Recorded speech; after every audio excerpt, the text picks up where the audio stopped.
92.3 AMP Radio. Hey, what's up, familia? This is Shoboy In The Morning with the beautiful Nina. Hello. And with us today, get ready. She's only 21 years of age, is the second highest selling UK female artist after Adele. That's crazy. Are you serious right now? Crazy. Give it up for Dua Lipa. Thank you so much for hanging out with us, dude. Hey, Welcome. it's so nice to be here. How are you guys? Great. What does it feel to hear that sentence, like second highest selling female artist from Well, the it UK? makes me blush, and it gets. I'm a bit embarrassed. Why I is mean, that? it's like it's super cool, but I'm going a bit. She's red. super humble about it. She's like, yeah, I'm a rock star, but you guys, come on. She's like, that headline is on my screensaver on my phone, but still. But yeah. Well, thanks for coming to hang out with us here on our StubHub stage at Adorama Live Theater. All of your super uber fans are hanging out with us on our Facebook Live session right now. Just before we launched in, you said you're super stoked to be in New York. It's your second favorite place to be behind London. Yeah. Why is it? If you were to try to explain, like, what excites you about New York? It's, I don't know. It's like the energy here. I feel like the second, it feels like home, weirdly, and it felt like home the first time I got here without ever being here before. I like the kind of sense of community. I like the feeling of just being able to kind of roam the streets and feel like you're a part of something. I don't know. There's something really special about New York. I feel like I breathe differently here. How would you compare our subway system to the Tube in London? The Tube is better. Oh, Is it? Yeah, it is, because here I still can't quite understand the subway system here, because you have to go to a certain station to get to a certain station, whereas in the UK you can go to whichever station. you just tell a driver, take me home, and they No, take you? you can just like no.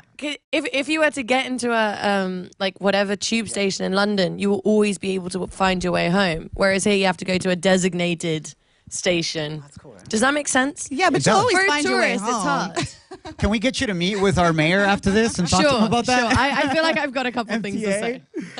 Before we dive into your amazing music that you've been dropping lately, and we also had Martin Garrix hanging out, and we have a surprise for you Okay. from Martin Garrix. Okay. Okay? But before we get into that, we want to get to know Dua Lipa. Like, who are you as a human being? You know what I'm saying? Like, before the music, before all this, tell us in a summary where you were born, where you traveled. You have such an eclectic sound, soulfulness. You can do pop, you can do R&B. Like, all that has to be influenced by the way you grew up, you know? Well, I was born and raised in London, but my parents are from Kosovo, and I've always been surrounded by music. My father was in a band in Kosovo, and he listened to lots of different types of music, from like Bowie to Oasis to Stereophonics to just like lots of different types of music.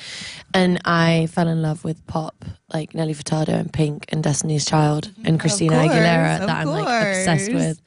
And when I was 11, I moved to Kosovo because my parents were working out there, and I think it was there that I really discovered how much I loved performing in front of people, and I really had the opportunity to get up in front of like school and do like school concerts and just be really, really surrounded in the whole kind of music scene. And it was also then when I realized that I didn't feel like I was able to create a music career from over there. So I always, you know, had this idea of going back to London and just pursuing this music career. And when I was 15, I moved back to London on my own. What did your parents say when you told them, I'm 15, I'm going to go pursue my dreams and move to London? Bye. Well, it wasn't, I didn't really put it that way. It was more like, oh, I need to go to school over there. And there was like a girl that was doing her master's in London at the same time. And before I left for Kosovo, I was already going to theatre school on Saturdays. While I was, I don't know what this is, by the way. It's pretty cool, though. Hanging. I like it. I was like, you know, this is an opportunity for me to kind of go back and keep going to theatre school on Saturdays. And for me, it was exciting to be like surrounded by like-minded people. So yeah, that was kind of how it happened. And they were like, they were cool with it. They let you just go. So Yeah. I mean, it was like, every time I'd wake up, I'd have to call my mum. When I went to school, I'd call my mum. When I left school, I'd call my mum. It was like, it was kind of controlled, even though I was so far away. And knowing all like the sacrifice that they did for me to kind of let me come on my own, I tried to be as good as possible by like letting them know everything. Speaking of you performing in school and whatnot, like, is it true that there was once a teacher in front of everybody that said you can't sing, basically? Yeah. Well, it was primary school, and it was before I Rude. What is It was. that? I mean, it was so weird. I was so young, and I didn't really. I guess I didn't really understand it. I always loved singing, and this was before I started going to theatre school, where I was like, you know, my parents told me I could sing. I'd sing around the playground. I was like, look, I'm just going to try and audition for the choir, and this is an assembly, like at the like early in the morning, just. I don't know if you have it here, but when all the classes kind of get together in one room and they kind of talk about Like an assembly. It is an assembly. Oh, okay. So Yeah, okay, absolutely. cool. And the music teacher was like, "Great, who wants to come and audition for the choir?" And I was like, "Okay, I'm just gonna get up and do it." And he plays this high note and he goes sing, and nothing comes out, and it's just air. And he just goes, "Oh well, never mind. Maybe next time," and he never gave me another chance. What do you want to say to that teacher right now? So- He's watching right now. What's No, up? I have nothing. I'm like, I'm cool. I'm cool. It's totally fine. It's definitely like a part of the growth, and yeah. It it's didn't just kinda- discourage you. It didn't Nah. stop you. No, I mean, it was probably at some point where I was like, oh, maybe I shouldn't. But because I loved singing so much, when I went to theatre school, my teacher there was like, oh, you can sing, and would put me in, when I was like 9, he put me in classes with like 14-year-olds, and that's when I was like, oh, maybe there's something here. Maybe something there. And now let's fast forward a couple of years, and you know, we just had Martin Garrix maybe like a week and a half ago or so. A couple weeks ago. And you know, obviously you got the record "Scared to Be Lonely" with him, which is killing it right now here on Thank 92.3 you, Amp Radio. thank you. You also have No Lie with Sean Paul, Be the One, and my favorite, "Blow Your Mind." Yeah, you like? Mwah. That's the one I you wanna- were- I you wanna were doing dance. the I do dance like that. routines to that earlier. I'm sorry. Did I? No. Was I not allowed to tell you? Oh no, you can tell everybody that he dances in front of the mirrors now. He has his song and channeling Dua Lipa. She's gonna take me on tour tonight, Irving Plaza. Don't miss out. Yeah. And then in June we have Governor's Ball. Oh, yeah. yeah. I'll be dancing on all Governor's- those. Governor's Ball is the day that I release my album as well. There it is. so- Finally a release date. Yeah. 2nd of June. So it's gonna be exciting. Lots of new songs for festival season. Yeah, and you were just talking about this though, that your album, you've been working on it for 3 years. Yeah. How long has it actually been done now? Well, it's. I did all the final vocals just before I set out on tour. Yeah. Oh, you did. And last night I kind of burst into tears from excitement, just kind of hearing everything come together because I had all like the final tracks kind of sent through. So it's been really exciting, and it was meant to come out in February, and then we moved it to June, and I'm really happy we did that because the album I feel has completely evolved and changed from what it was going to be to what it is now, and I'm so proud of it.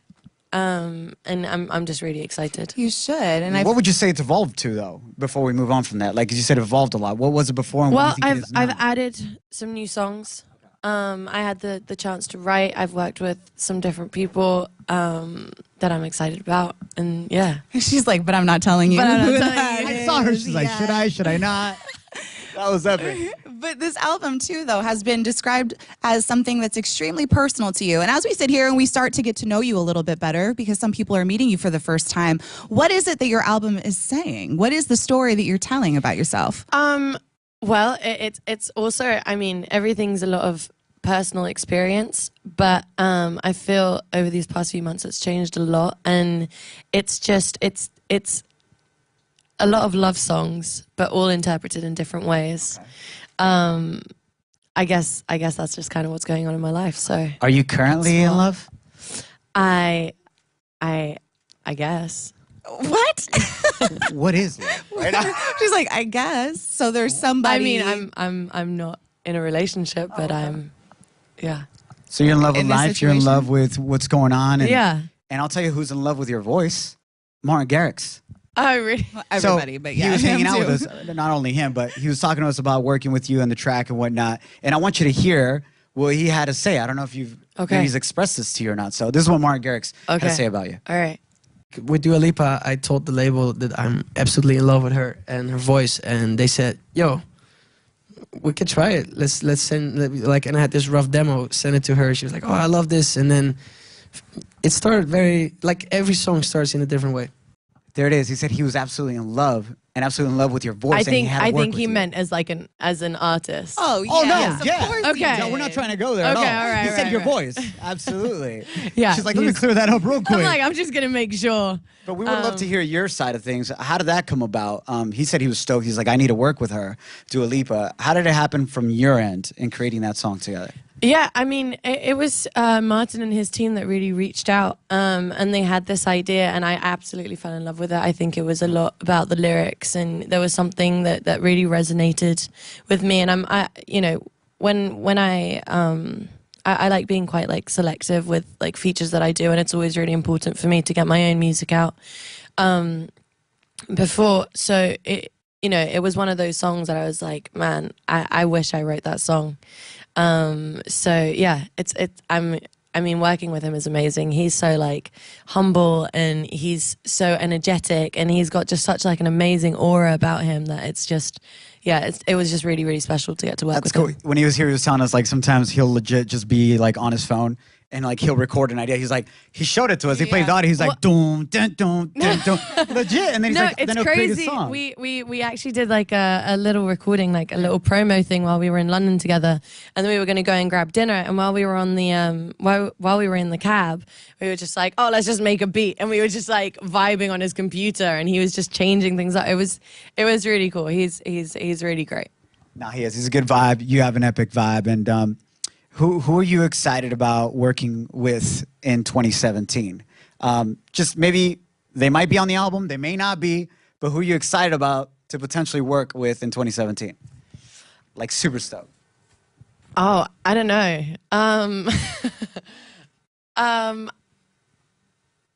I don't know. I mean, dream collaborations that I wish I would love to work with someone like The Weeknd. Oh, yeah. I'd love to write That would be with amazing. Sia. I would absolutely love to work with Frank Ocean. Yes. I mean, there are so many like amazing artists out there that I look up to and that are really kind of changing music, and it's yeah. But thinking back to the beginning, an artist like you mentioned earlier, like Pink, like Nelly Furtado, have you had a chance to encounter them at all yet? I've had like a Twitter interaction with Nelly Furtado, and I you lost did? my mind. I like lost my mind. Did you yeah, screenshot completely. it and then start showing I did. everybody? I sent it to all my friends. I Yeah. was like, you will never guess what just happened. Yeah, that was really exciting. What was it about? What did you guys say? Well, a fan asked me what was my favorite album, and I said "Whoa Nelly" by Nelly Furtado, and then she tweeted me going "Whoa," and then just like lots of like love Oh, that's hearts, cool. and yeah. Have you heard your music on US radio yet? And what was that experience like? It actually happened the first day of tour when I was in Chicago, Yeah. and it was so surreal. I was just in a cab on my way to promo, and I was hanging out, and I can hear the song, and I guess I just kind of didn't realize what was happening. It was really weird. And then I just started dancing along, and everybody had their like camera to my face, like, "How do you feel?" This is it. It's going to be a surreal moment and feeling for you. What does it mean for an artist like yourself from the UK to cross the pond and start their tour here in the US, to know that your music is being accepted so well? Like, what does that mean for you coming from the UK to the US like that? It means a lot. I mean, just to have the opportunity to come and do like such a, I guess, a big tour for a new artist like me is such a big deal. And just to get to come and experience different audiences, and the crowds here are just like amazing.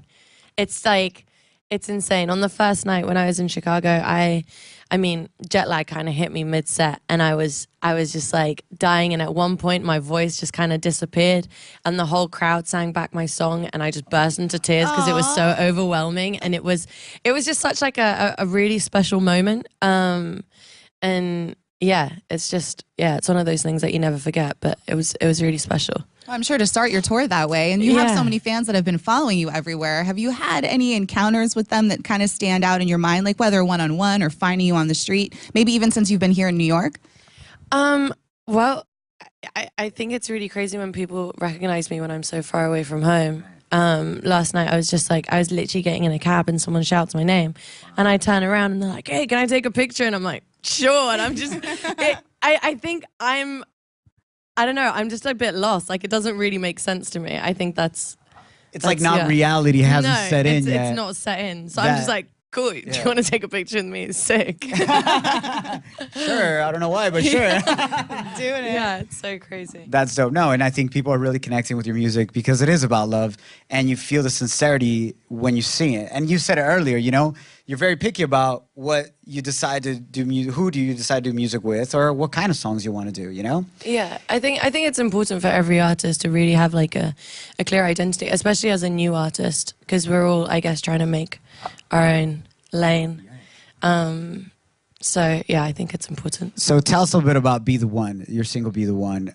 What does it mean to you? How was that inspired? All the above. God, that song is crazy. I mean, it got released in 2015. Right. And it was, well, one of the first songs. I first released a song called New Love, and then I released Be The One. And it was more just like for blogs and just to kind of, you know, just to kind of show people that I'm putting music out. And it started going crazy in Germany, and then in Holland, and then in Belgium, and then it just caught on all over Europe. And I carried on releasing singles and decided to come back to Be The One in the UK. While the US was like on Blow Your Mind. And I don't know, it just felt like a natural move. And it did really well in the UK, and now I don't know, it feels crazy to be promoting the same song for like a year and a half, but it kind of shows how music is really how everything's working, and you know, with streaming and everything. And yeah, it's just exciting. Well, it means that's epic though, because it's #1 in like 16 countries right now. And you said you wrote a long time ago, you released a long time ago. It kind of reminds me of remember Omi and the song Cheerleader? Yeah. Like he wrote it back in like that was 2011. crazy. Yeah, no, I Yeah. heard about that as And well. it was like the biggest summer hit here in the U.S. I don't know, it was like 2 years ago or something like that. But she's just like, yo, God, I'm just time super flies. stoked. It is you know? crazy. It might take a little bit longer, but once that love is there, it like never goes away. Yeah. Which is So a pretty it's- cool thing. And I have to tell you too, if you haven't had a chance to listen to Dua Lipa, this is one of those voices that captures you. And I went and started stalking you like crazy after I heard you on the song with Sean Paul. And there's one thing I will say, because you said that your music is a lot about love, and there's kind of a dark place there, but your music is able to capture that dark, deep feeling and still make you feel good at the same time. Good. That's what I want. I mean, I'm all here for like juxtaposition, anything that will make you cry and dance at the same time. And that's what's happening. That is what's happening. Cry dance, Thinking that's a of new you, thing. Hey, dance crying. I Yeah. swear it should be a genre. But it's not just a genre. Like, that is therapy, because thinking of you does that. Like, Oh, it thank totally you. does. Thank So, you. Yeah. So that's your lane. You were talking about getting your lane. Cry dance. Cry dance, baby. I'm Yeah. so with It's- that. It's a new genre. I love it. So that means I need to work on my crying when I'm While your you're backup dan- dancer. Yeah. Okay, I'll work on that. Or maybe we could just like draw tears on. Like tattoo him like a gangster. Yeah, maybe. be Or dope. like Like 3 eye drops? little Vibing. like little glitter glue tears. Oh, all right. So like Even when you're better. dancing and the light shines, it will really look like you're crying, but But they're happy tears because they're yeah, glitter. yeah. Cry dance. Oh, cry Hey, dance. There it is. I'm telling It's you. a movement. Dua Lipa, familia, we really appreciate what you're doing with music. We're thankful for you because, as you guys can tell, she's a very real person, super down to earth, super happy, just wants to make you cry and dance at the same time. So we appreciate you, and we're super stoked Thank for you being here in the U.S. Be the one. It's already #1 in 16 countries, and you're hitting it hard here in the U.S. And we're all really stoked We to are. see where your Thank career you, is going to go. truly. And blessings to you, and thank you for hanging out with us. Thank you for having me. Thank you so much. Anything you want to say to your fans watching right now? You guys are amazing, and I'm really excited for the show tonight. And thank you for all your support always. Thank Which you. she said. From the StubHub stage, Adorama Live Theater. Thank you guys. Love you guys. Bye, guys. Bye.